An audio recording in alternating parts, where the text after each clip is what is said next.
ሰላም ጤና ይስጥልኝ እንደምንላችኋል ውድ ተመልካቾቻችን ከአባይ ቴሌቪዥን የሚተላለፍላችሁ የዕለተ አርብ ሐምሌ 17 ቀን 2018 ዜና ላፍታ የመረጃ ሰዓታችን ተጀምሯል።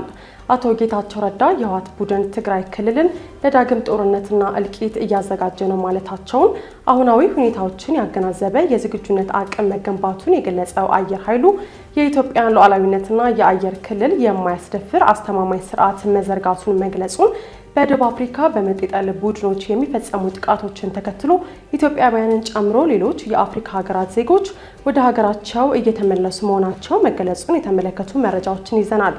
ዜናዎችን እየመራው ሀና ፍሳ ከእናንተ ጋር ቆይታ አድርጋለሁ። አብራችሁን ቆዩ። አቶ ጌታቸው ረዳ የህወሓት ቡድን ትግራይ ክልልን ለዳግም ጦርነትና እልቂት እያዘጋጀ ነው አሉ። በደብረጽዮን ገብረ ሚካኤል የሚመራው የህወሓት ቡድን ስብስብ የትግራይ ክልልም ህዝብ ለዳግም ጦርነትና ውድመት ሊዳረግ እየተሰራ ነው ሲሉ የጠቅላይ ሚኒስትሩ የምስራቅ አፍሪካ ጉዳዮች አማካሪ ሚኒስትርና የስምረት ፓርቲ ፕሬዝዳንት አቶ ጌታቸው ረዳ ከሰዋል። አቶ ጌታቸው በማህበራዊ ትስስር ገጻቸው የህወሓት ቡድን አመራር የሆኑት ፈትለወርቅ ገብረ እግዚአብሔር ከፋኖና ከሸኔ ጋር በአጋርነት እየሰራ ነው ያሉበትን ንግግር አያይዘው ባሰፈሩት ጽሁፍ ይህ ቡድን ቀደም ሲል ይዞት ከነበረው የፌዴራል መንግስት ሊወረን ነው ከሚል ፕሮፓጋንዳ ተሸጋግሮ አሁን ደግሞ ዝግጅታችንን አጠናቀናል፣ ከአጋሮቻችን ጋር በመሆንም ከአዲስ አበባ ደጃፍ ሆነን ተግባራችንን እንጀምራለን ወደሚል ትምከት ተሸጋግሯል ብለዋል። አቶ ጌታቸው እንዳሉት የህወሓት ቡድን ስልጣኑን ለማስጠበቅና አካባቢውን ለማበጣበጥ ከተለያዩ ኃይሎች ጋር ጥምረት እየፈጠረ ነው።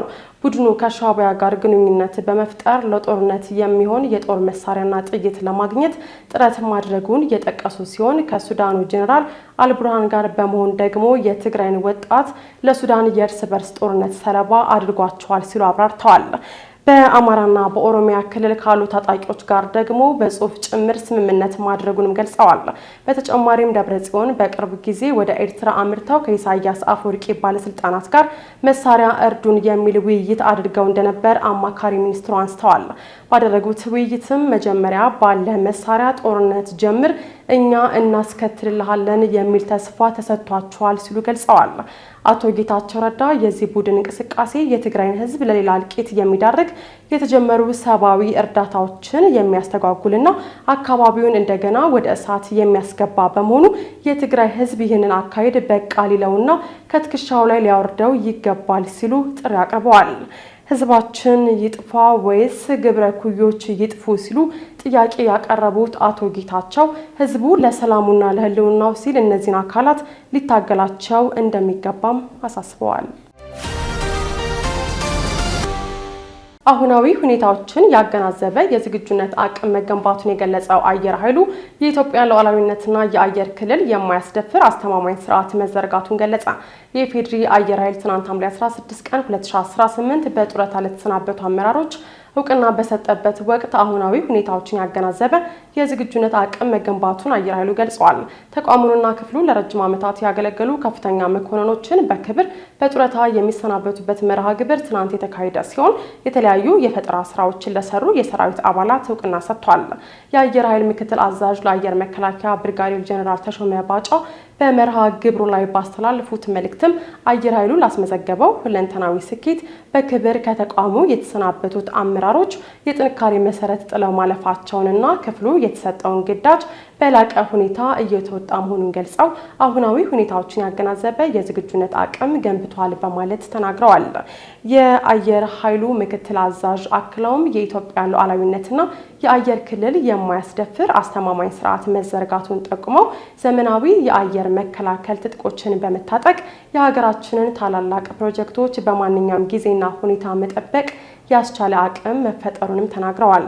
የኢትዮጵያ አየር ኃይል ስታፍ አስተባባሪ ብርጋዴር ጄኔራል አበበ ተካ በበኩላቸው አየር ኃይሉ የሀገራችንን የአየር ክልል በጀግንነት እየጠበቀ የሚገኝና በአሁኑ ወቅትም ከዘመኑ ጋር እየዘመነ የቀጠለ ነው ብለዋል።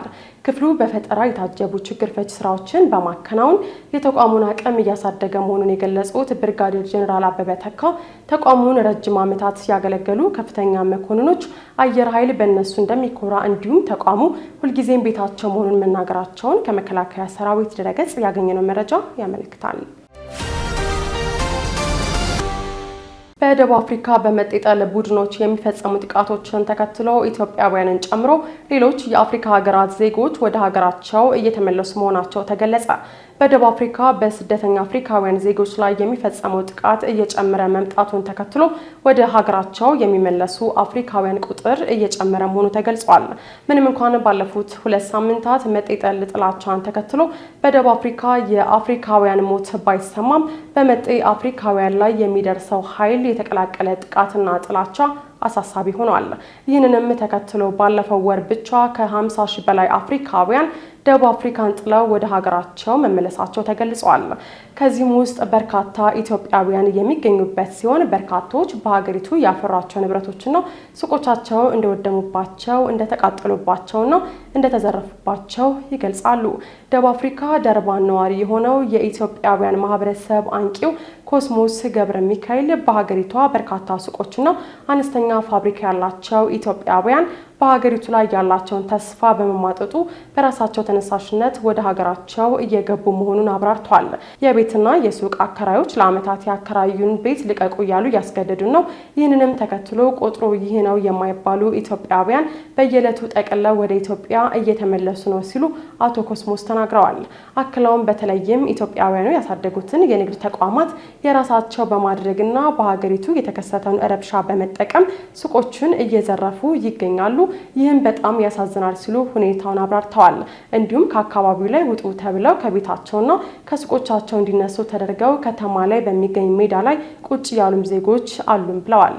እንደ አቶ ኮስሞስ ገብረ ሚካኤል በደቡብ አፍሪካ ይህ ነው የሚባል ጥናታዊ መረጃን የያዘ የኢትዮጵያውያን ቁጥር በይፋ ባይነገርም ከ500 ሺህ በላይ የመኖሪያ ፍቃድ ያላቸው ኢትዮጵያውያን ስደተኞች እንደሚኖሩ ገልጸው የመኖሪያ ፍቃድ የሌላቸው ስደተኛ ኢትዮጵያውያን ቁጥር ይህንኑ ያህል ቁጥር ሊሆን እንደሚችል ግምታቸውን አስቀምጠዋል ሲል የዘገበው ቢቢሲ ነው።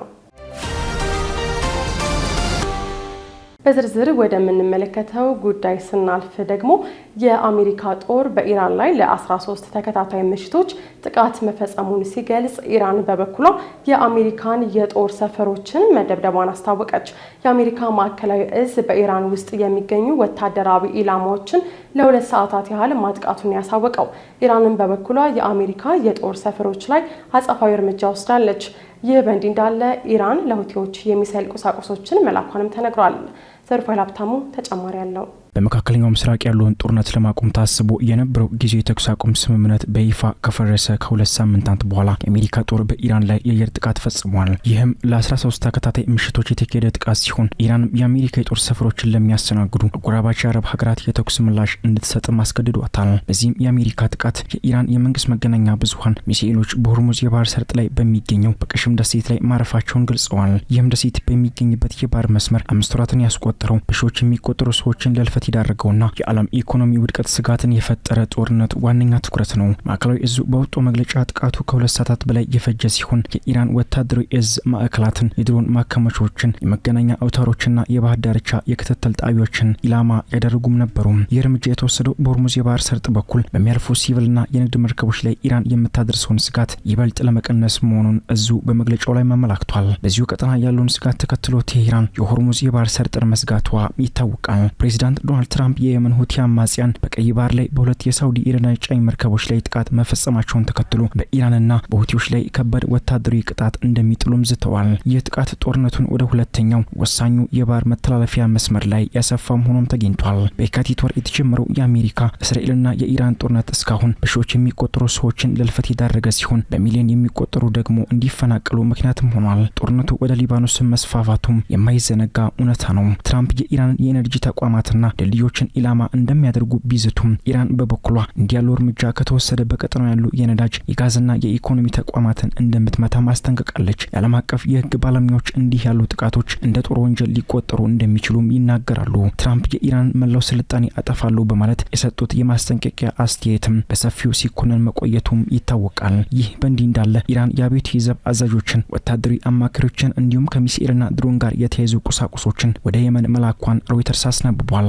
ቴህራን ይህ እርምጃ የወሰደችው በየመን የሚገኙ አጋሮቿ ሁቲዎችን በቀይ ባህር የሚደረጉ የመርከብ ጉዞዎች ላይ አደጋ እንዲጥሉ በማለት እንደሆነ ምንጮችም ጠቅሰዋል። ለደህንነታቸው በሚል ስማቸው እንዳይጠቀስ 2 የኢራን ምንጮች የአብዮታዊ ዘብ አዛዦቹን ቁጥር ከ10 እስከ 21 እንደሚደርስም ለሮይተርስ ተናግረዋል። ተናግረዋል። አንድ ምንጭ ደግሞ የአብዮታዊ ዘብ አዛዦች ወደዚያ የተጓዙት የሁቲ አማጺዎችን ለመደገፍ እንዲሁም በአዲስ የሚሳኤል ስርዓት ላይ ስልጠና ለመስጠት ነው ሲሉም ተናግረዋል። በተጨማሪም ኢራን የሁቲ እንቅስቃሴዎችን ለመደገፍ በአውሮፕላን ውስጥ ወርቅ መላኳም ተጠቅሷል። ቴህራን በተደጋጋሚ በየመን የሚንቀሳቀሱ ሁቲዎችን የሚሳኤል አቅም ለመገንባት ምንም አይነት ድጋፍ እንዳላደረገች በመግለጽም ስታስተባብልም ቆይታለች። አውሮፕላን ውስጥ እንደነበሩ የተናገሩት የሁቲ አማጺያን ኃላፊ አብደል ራህማን አልአይኖሚ ኢራን ወደ የመን ወታደራዊ ባለሙያዎችን ልካለች የሚለውን ክስ ውሸትና ፈጠራ ሲሉ የገለጹ ሲሆን በአውሮፕላን ውስጥ የነበሩት ሁሉም ተሳፋሪዎች ሲቪሎች እንደነበሩም ተናግረዋል። ሁቲዎች ከዚህ ቀደም የኢራን ተቀጽላ መሆናቸውን ያስተባበሉ ሲሆን የራሳቸውን የጦር መሳሪያዎች እንደሚያመርቱም ገልጸዋል። የዕለተ አርብ የዜና ላፍታ የመረጃ ሰዓታችን የተከታተላችሁት ይመስል ነበር። አብራችሁን ስለቆያችሁ ከልብ እያመሰገን በያላችሁበት መልካም ቀን